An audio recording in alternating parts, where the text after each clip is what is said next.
Disanje pomoću ruku i trbuha će nam pomoći da se vrlo lako i brzo smirimo.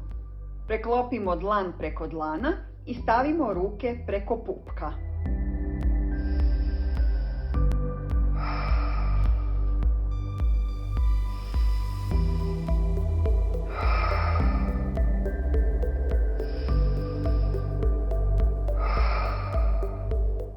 Ovim disanjem aktiviramo vagus živac koji je sastavni dio parasimpatičkog sustava koji je ključan za kontrolu disanja, probave, rada srca i za smirivanje.